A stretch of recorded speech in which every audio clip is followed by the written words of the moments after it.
नमस्कार मित्रांनो, आपण सर्वांचे पुन्हा एकदा स्वागत आहे रोजगार मराठी या YouTube चॅनल वरती। तर मित्रांनो, आजच्या व्हिडिओचा विषय आहे कंत्राटी कर्मचारी आणि विद्युत सहाय्यक विशेष। आजच्या व्हिडिओमध्ये आपण मित्रांनो जाणून घेणार आहोत कंत्राटीकरण याविषयी काही मागणी आहे। वास्तविकता आजच्या व्हिडिओमध्ये आपण एक पत्र बघणार आहोत। त्या पत्रामध्ये महावितरण, महापारेषण आणि महानिर्मिती कंपनीच्या संघटनांमार्फत काही मागण्या करण्यात आलेल्या आहेत।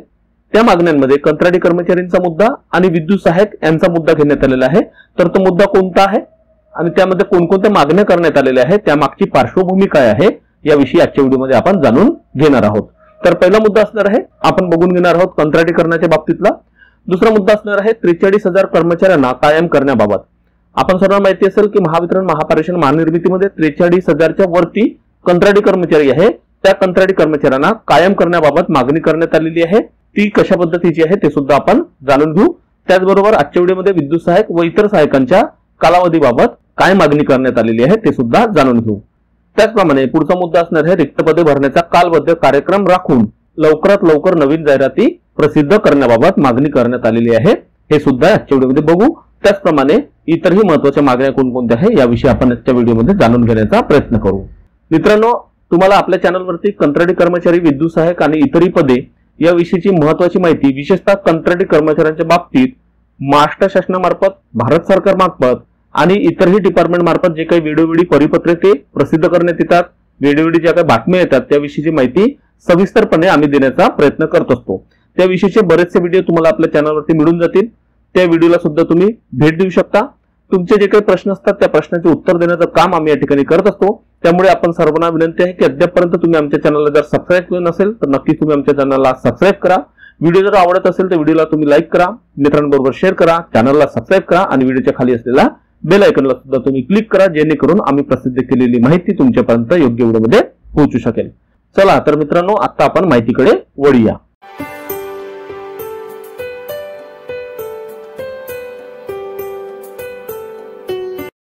या ठिकाणी आपण बघत आहोत मित्रांनो, दिनांक 25/4/2025 म्हणजे 25 एप्रिल 2025 हे पत्र आहे।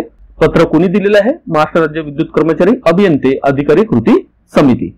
तर या कृती समिती मार्फत दिनांक 25 एप्रिल 2025 रोजी हे पत्र देण्यात आलेले आहे। पत्र देण्यात आलेले आहे प्रति माननीय व्यवस्थापकीय संचालक, महाराष्ट्र राज्य विद्युत मंडळ सूत्रधारी कंपनी, HSBC बँक इमारत, फोर्ट, मुंबई। तर माननीय व्यवस्थापकीय संचालक यांना हे पत्र देण्यात आलेले आहे कृती समितीच्या मार्फत। कृती समितीमध्ये तुम्हाला माहिती असेल की वीज उद्योगामध्ये, विशेषतः महावितरण, महापारेषण, महानिर्मितीमध्ये ज्या विविध संघटना आहेत त्या संघटनांची एक कृती समिती आहे। ती कृती समिती महत्त्वाच्या मुद्द्यांना घेऊन एकत्र येऊन प्रशासनाशी, सरकारशी वार्तालाप करत असते, चर्चा करत असते किंवा मागण्या मागत असते। तर या कृती समितीमार्फत हे पत्र देण्यात आलेलं आहे। तर विषय या ठिकाणी बघू शकतो, विषय आहे तिन्ही वीज कंपन्यातील कर्मचारी, अभियंते व अधिकारी यांचे प्रलंबित प्रश्नाबाबत। जरी या ठिकाणी कर्मचारी, अभियंते व अधिकारी असं दिलेलं असलं तरी या ठिकाणी विद्युत सहाय्यकांचा सुद्धा मुद्दा घेण्यात आलेला आहे आणि त्याचप्रमाणे कंत्राटी कर्मचाऱ्यांचा सुद्धा मुद्दा घेण्यात आलेला आहे। संदर्भ दिलेला आहे दिनांक 10/9/2024 रोजी दिलेली आंदोलनाची नोटीस व कृती समितीचे 17 मार्च 2025 चे दिलेलं पत्र व संपाच्या पार्श्वभूमीवर आपल्या समवेत प्रलंबित प्रश्नावर झालेली चर्चा। आपण या ठिकाणी पुढे बघून घेऊ। हा जो पॅराग्राफ आहे, हा पॅराग्राफ वाचणं का महत्त्वाचं आहे? जर तुम्हाला वाटत असेल की हा मुद्दा कृती समितीने आपला घेतला पण त्या मुद्द्याची तीव्रता काय आहे, त्या मुद्दा मागण्यामागचं किंवा मुद्दा मांडण्यामागचं व्हॅल्युएशन काय आहे, वजन काय आहे, हे एका पॅराग्राफ मध्ये तुम्हाला समजून येईल। कारण हे जे मुद्दे मागण्यात आलेले आहे फक्त मुद्दे मांडायचे म्हणून मांडलेले नाही, तर त्या मागण्या पूर्ण व्हाव्यात याकरता कृती समितीने हे पत्र दिलेलं आहे। तर या ठिकाणी बघू की महोदय, महाराष्ट्र राज्य विद्युत मंडळ सूत्रधारी कंपनीच्या अधिपत्याखाली व शासनाच्या अधिकार क्षेत्रात असलेल्या निर्मिती, पारेषण व वितरण वीज कंपन्यातील कर्मचारी, अभियंते व अधिकारी यांचे अनेक प्रश्न पगारवाढ करारापूर्वी व करारानंतर अनिर्णित आहे। नुकतीच महावितरणच्या कर्मचाऱ्यांना किंवा महापारेषण, महानिर्मितीच्या किंवा वीज उद्योगातील कर्मचारी, MECBच्या कर्मचाऱ्यांना पगारवाढ देण्यात आलेली आहे।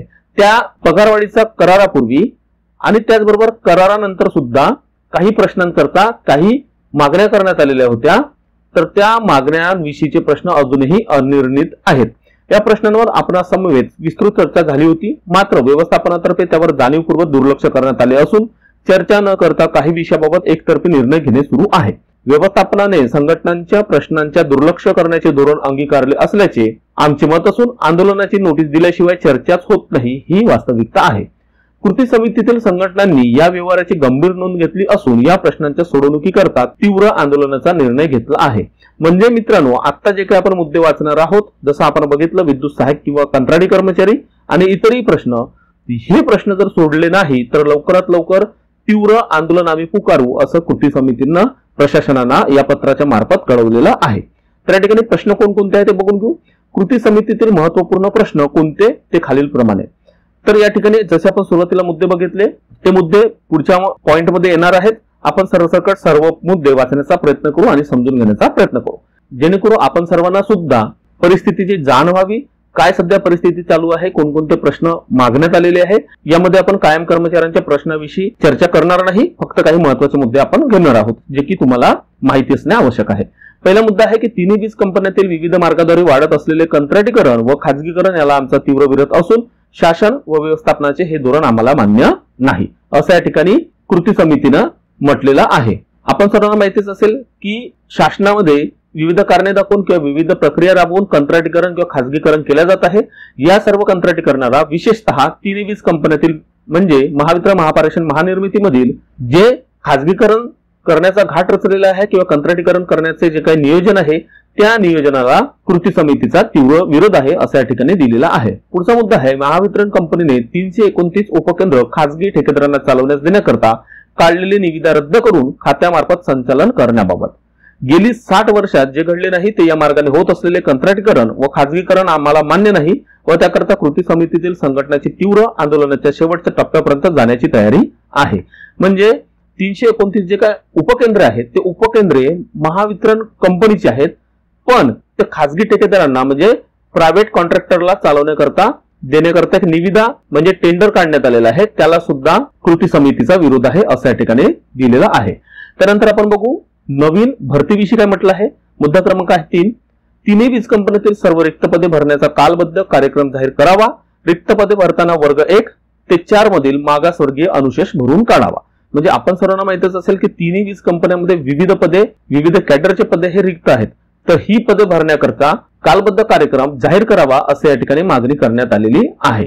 त्यानंतर काही मुद्दे आहे ते कायम कर्मचाऱ्यांकरता आहे, त्यावरती आपण जाणार नाही, कारण जे सध्या कर्मचारी काम करत आहेत त्यांच्या पुनर्रचना म्हणजे स्टाफ सेटअप विषयी काही प्रश्न आहेत, त्यांच्या पेन्शन विषयी काही प्रश्न आहेत, बदली धोरणाविषयी काही प्रश्न आहेत, ते आपण या ठिकाणी वाचणार नाही.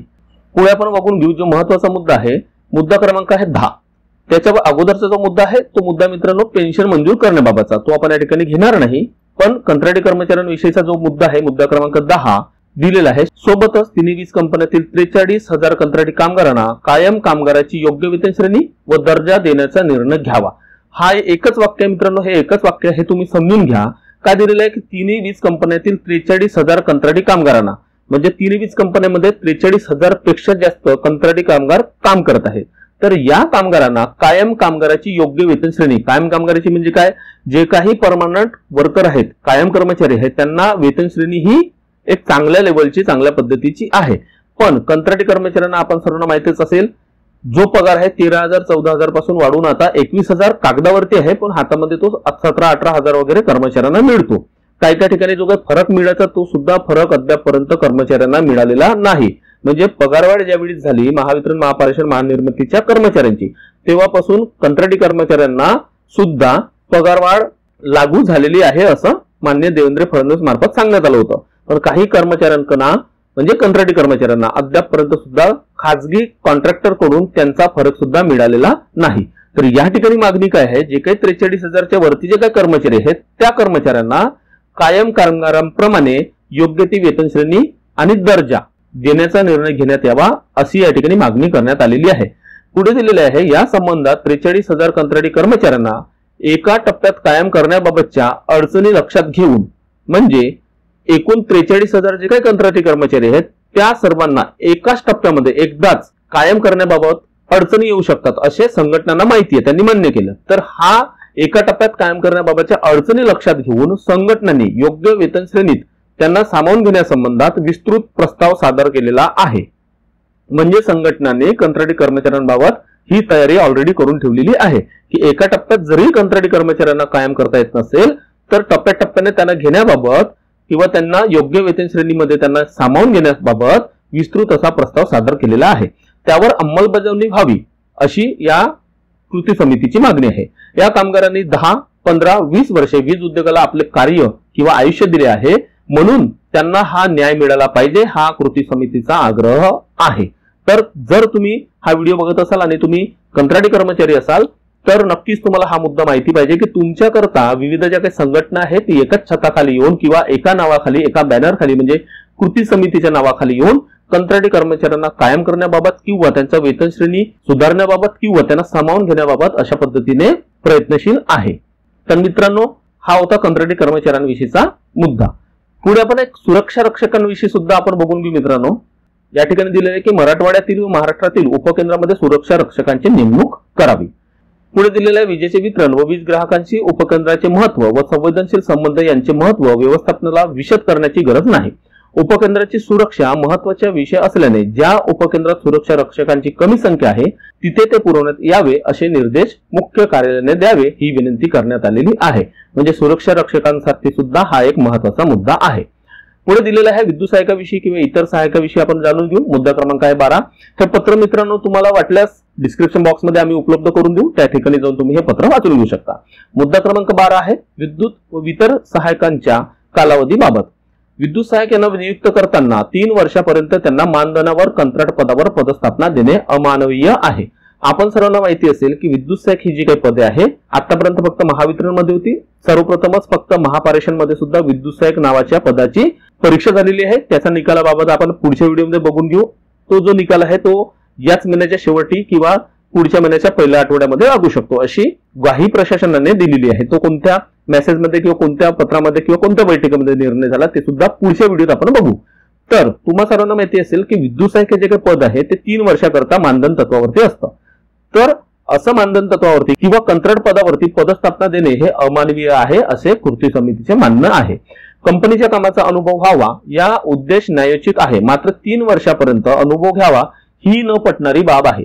कारण ऑलरेडी हा जो उमेदवार आहे हा 2 वर्ष 1 वर्ष ITI करून आलेला आहे, 1 वर्ष 2 वर्ष अप्रेंटिसशिप केलेली आहे, त्याच्याकडे अनुभव आहे। पण 3 वर्ष परत त्याला अनुभव घ्यावा म्हणून 3 वर्षाकरता कंत्राटी पदावरती ठेवणं ही बाब न पटणारी आहे असे कृती समितीचे म्हणणे आहे।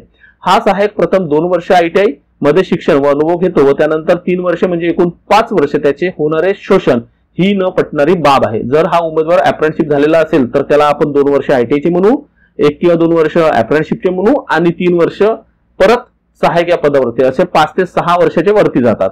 तर ही बाब न पटणारी आहे असे कृती समितीचे म्हणणे आहे। तेच धोरण इतर सर्व सहायकांना लागू करून 1 वर्षाच्या अनुभवानंतर त्यांना कायम करण्यात यावे। ज्यांची 3 वर्षाचा कालावधी पूर्ण केला आहे त्यांची सेवा उपदानाकरता व सामान्य आदेश 74 म्हणजे जीवो 74 करता ग्राह्य धरण्यात यावी अशी कृती समितीची मागणी आहे। म्हणजे विद्युत सहायक जी पदे आहेत किंवा इतर सहायक जी पदे आहेत त्यांना 3 वर्ष मानधन तत्वावरती किंवा कंत्राट पद्धतीवरती न ठेवता फक्त 1 वर्ष त्यांना मानधनावर किंवा कंत्राट तत्वावर ठेवावं आणि त्यांना 1 वर्षानंतरच कायम करण्यात यावं। किंवा ज्यांची 3 वर्षाची कालावधी जे विद्युत सहायक किंवा इतर सहायक पदाची झाली असेल तर त्यांना 1 वर्ष सोडून जे काही पुढचे 2 वर्ष आहे ते जीवो 74 करता ग्राह्य धरण्यात यावे किंवा सेवा उपदाना करता ग्राह्य धरण्यात यावे अशी मागणी कृती समितीने केलेली आहे। तर मित्रांनो, असे काही प्रश्न आहेत जे कृती समितीने मांडलेले होते, त्या बाबतची माहिती आपण सर्वांना व्हावी याकरता आपण हा व्हिडिओ बनवलेला होता। इतर बरेचसे मुद्दे आहेत पण ते कायम कर्मचाऱ्यांकरता आहेत, ते जाणून घेण्यामध्ये आपल्याला रस नसावा किंवा सध्या आपण ते जाणून घेऊ नये, त्यामुळे आपण त्या प्रश्नांवरती चर्चा केलेली नाही। तर आजच्या व्हिडिओमध्ये तुर्तास एवढंच। बरेचसे मुद्दे आपण बघून घेतले। विद्युत सहायक, सुरक्षा कर्मचारी, कंत्राटी कर्मचारी यांच्या बाबतची ही मागणी आहे। आशा करू की या सर्व ज्या मागण्या आहेत त्या प्रशासनामार्फत लवकरात लवकर पूर्ण व्हाव्यात आणि कंत्राटी कर्मचाऱ्यांच्या आयुष्यामध्ये सुद्धा आनंदाचे दिवस यावे। तर मित्रांनो, आजच्या व्हिडिओमध्ये तुर्तास एवढंच। लवकरच भेटूया नवीन व्हिडिओमध्ये नवीन माहिती सोबत। धन्यवाद।